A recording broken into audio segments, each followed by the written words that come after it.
little specifics to address on my opponent's remarks. So I will take this time to talk about education. I could talk about the importance of transportation, Highway 36, Highway 25, corridors. I suspect there'll be a question about that, even though we haven't seen them. That would be an important topic. If not, I'll address it in a later rebuttal. So let me talk about what I would do to replace No Child Left Behind, the federal education policy that works. First of all, we need to get accountability right. No Child Left Behind was a step forward. Established a national matrix for accountability. Now, it didn't get that right. We have to make sure that rather than ending accountability, we need to improve it and get it right. Colorado's already taken the first step with longitudinal growth models. We need to very much take that national too. We need to expand and replicate what works in public education. One of the most exciting things is there are examples of schools that serve every demographic group, including at-risk groups like the STEM school here in Adams 12, that fundamentally work and students can achieve and are college ready. And third, we need to change what doesn't work. It sounds easy, but there's always a lot of inertia. When there's continual schools that have dropout rates of 40 or 50%, that's going to continue unless we have the courage and the integrity to make the tough changes and make sure that those schools have the opportunity to give kids the opportunity to succeed.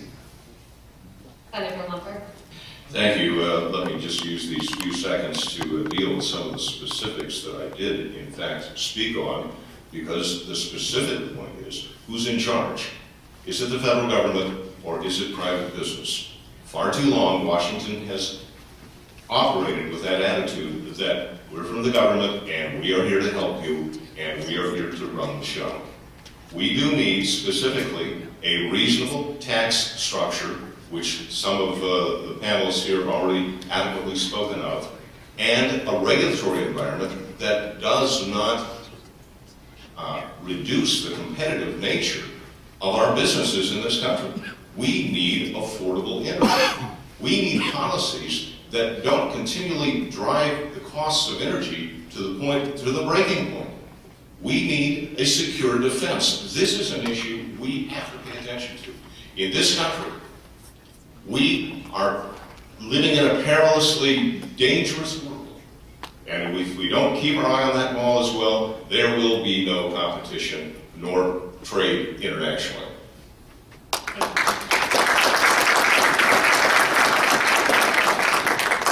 Thank you. Important transportation corridors to Adams County. First of all, let's address them each in turn. On the Highway 36 corridor, I was a strong advocate of helping secure the Tiger grants that helped establish several of the funding for the phases of the Highway 36 project. Very excited about this project. I've also enjoyed working closely with Ed Perlmutter, strong advocate for the Highway 36 corridor, stretching, of course, all the way from Denver to Boulder. Highway 25, again, under the RTD Fast Tracks plan, which I've been extremely critical of developments the last several years. Adams County North Metro region has gotten a very raw deal, effectively left paying taxes for improvements in the south and east. Good for them, not good for us. We need to do better to look at a North Metro regional transportation solution. I think with the decline of RTD in the area, there's new opportunities to potentially forge a new transportation district to look at the North Metro area all the way up through Larimer County, which also wants for public transportation. I'll take my experience on the southern side of the northern 25 corridor. Now the 2nd District has the northern side of the 25 corridor. But I want to see that in an integrated way and make sure that we have more mass transit options up and down 25, including rail opportunities. Highway 70, of course, an important artery for Colorado, for tourism as well as for our own enjoyment as residents of Colorado, going up to the mountains on weekends. Anybody who's been stuck in that traffic on Friday or Sunday knows that we need to make the necessary improvements there. And I've been a regular participant in the Highway 70 coalition meetings as well. Several years behind where Highway 36 is, but nevertheless making progress. And again, I think we need eventually a high-speed rail solution there as well. It's simply it's not very cost-effective and difficult because the tunnels due to do additional lane expansion. We're seeing some of the improvements though that are being done already. Obviously, the federal government has an important role in matching local sources of funding for these critical transportation arteries. Thank you, Congressman. Senator Lumber. Thank you.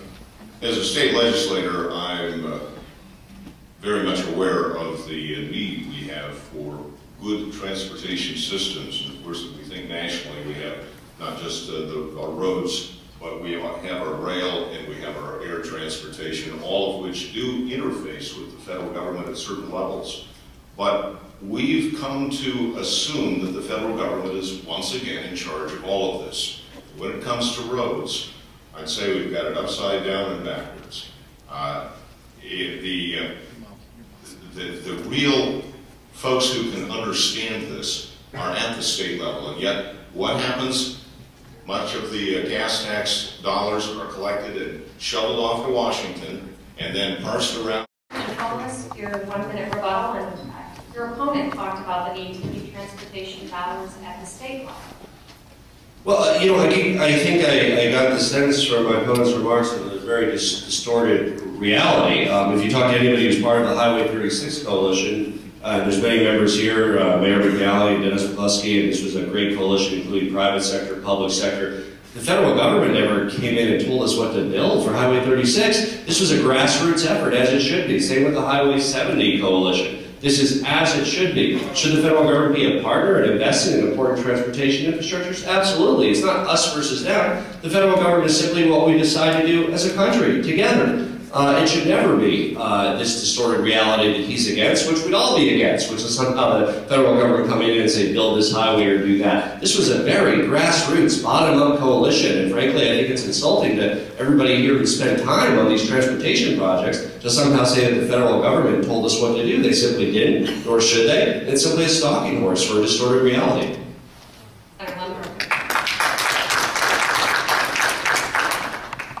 Thank you. I've always run a clean race, and I'll continue to run a clean race by talking about the issues and not trying to divert to other issues that aren't there or attitudes that certainly weren't presented.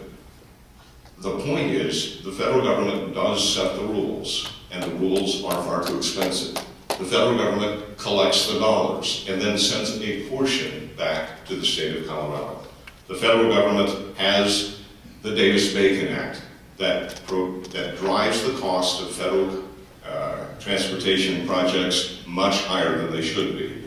They provide, they require seemingly endless studies on some transportation projects, again, spending precious dollars we don't have.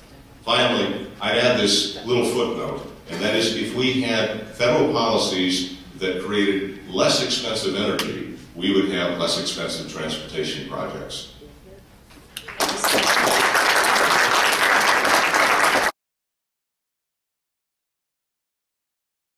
Even more up in the coming months, sequestration. Budget Control Act of 2011 requires an automatic cut of $110 billion annually in January, beginning in 2013 until 2021. The cut is to be applied equally to defense and non-defense programs. What role does Congress have in setting priorities for these cuts, and what are your priorities? We'll start with Congressman Bowles.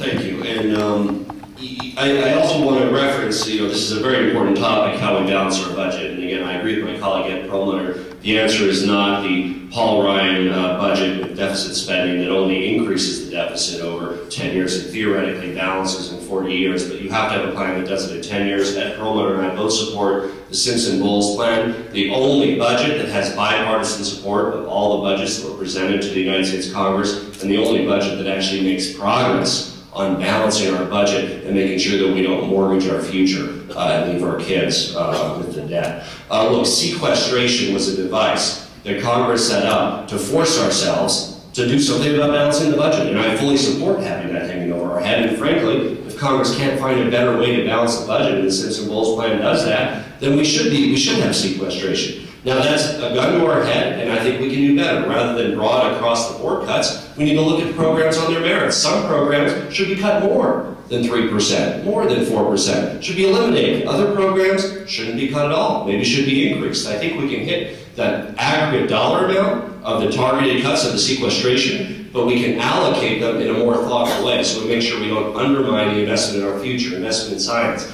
investment in education. We need to make sure that defense cuts are part of it. We spend more than the rest of the world combined on our military. Should we have a strong military to secure our defense? Absolutely. We can do that, and I support a 15% cut to military expenditures. We'll still have the strongest and best military in the world, and we should be proud of that. I think we need to move forward with a thoughtful approach to balancing the budget, and to the extent that we can't, sequestration is there. It will occur. It'll force Congress to deal with the issue of balancing the budget, and I think that's a good thing, and that's why I supported the budget deal in the first place. And I plan to continue to work on a bipartisan basis to try to find a more thoughtful way, like the Simpson-Bowles plan, to actually balance our budget and make the tough decisions necessary. Thank you, Congressman. Senator Lambert, priorities for budget. Thank you very much. This is job number one. If we are to see jobs for the American citizens, for the people of Colorado. If we cannot get a handle on our budget and literally find a way to balance the budget, we are headed towards that cliff that everyone is aware of. May go sooner, may go faster, but it's inevitably that direction if we can't come to terms there. To that extent, we have some common ground. We need to balance the budget. I agree, very much so. What I don't agree is that we do it with higher taxes. I believe that that's a short-sighted vision and version of how economies operate.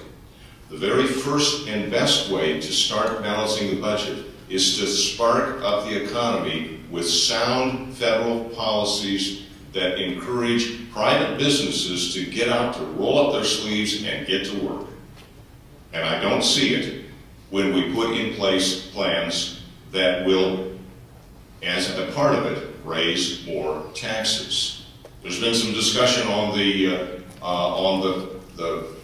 what are called the Bush tax cuts, but they are in reality the current tax policies of the last 10 years.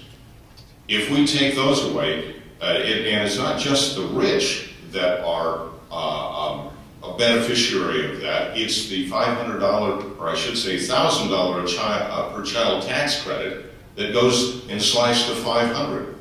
It's the policies that take the current 10% lowest tax rate for income tax up to 15%, a 50% increase.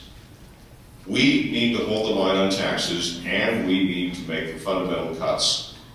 I'll wait for my rebuttal for the rest of the answer. Thank you, Senator. Congressman Gardner, we'll start with you. Well, thank you, Sean. And sequestration was something that passed bipartisan with the Senate